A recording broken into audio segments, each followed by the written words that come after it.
Au fil des ans, l'engouement pour les séjours linguistiques ne se dément pas. Nombre de parents, forts de leurs souvenirs heureux et peut-être même parfois douloureux, participent à ce forum dans l'espoir de trouver la meilleure formule pour leur enfant. Et la priorité pour eux porte toujours sur le même point. La sécurité avant tout, la qualité de l'environnement et l'encadrement. Je crois que c'est l'essentiel.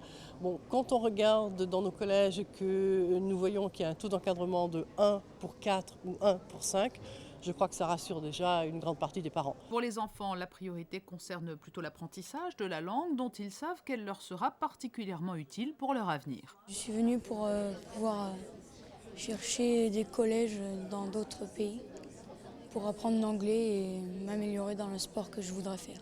Pour chercher des collèges, parce que sur Internet, on n'a pas trouvé ce qu'il nous faut. Donc on vient ici, vu que c'est fait par la PEM, je pense qu'il y a de bons collèges qui sont présentés et puis on se fie à la PEM. Enfin, maman se fie à la PEM pour m'envoyer dans un collège. Voilà. Je suis partie 3 fois, donc ça va être la 4e fois. Et je suis partie 2 fois en Angleterre et 1 fois à Malte. Et à chaque fois, c'était bien. Quelles sont les formules que tu as privilégiées en école, en famille, et qu'est-ce qui est le plus agréable dans ce type de formule? Est-ce que tu as eu l'impression aussi de beaucoup progresser?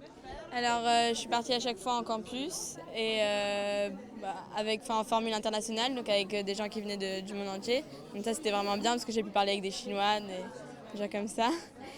Et voilà. Et après, j'ai beaucoup plus progressé certaines anecdotes, mais à chaque fois, ça a été quand même un peu bénéfique. Il est toujours difficile de voir partir son enfant, alors certains se fient à leur intuition. Le premier contact que nous avons avec les personnes qui présentent leur documentation est très important. Il y a une question, il y a un feeling qui va passer ou qui ne va pas passer.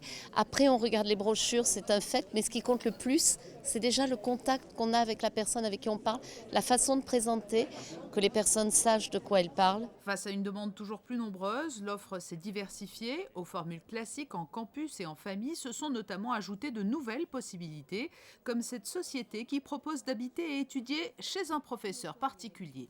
Il s'agit d'immersion totale, pas de moyen de rencontrer d'autres Français, puisque les cours sont dispensés sur place, dans la famille, où là, l'un des membres est professeur.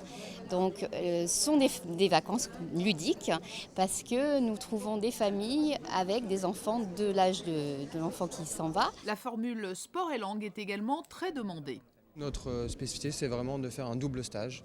La moitié du temps, donc tous les matins, principalement tous les séjours, on a 3 heures de cours de langue le matin et l'après-midi, un stage sportif avec des professeurs diplômés du sport concerné. C'est-à-dire ça peut être comme pour la petite jeune fille tout à l'heure, danse, tennis, équitation, golf, football et on aura 3 heures de sport l'après-midi. Les séjours linguistiques s'ouvrent aujourd'hui à une clientèle toujours plus jeune. Dès l'âge de 7 ans, les enfants peuvent désormais être pris en charge.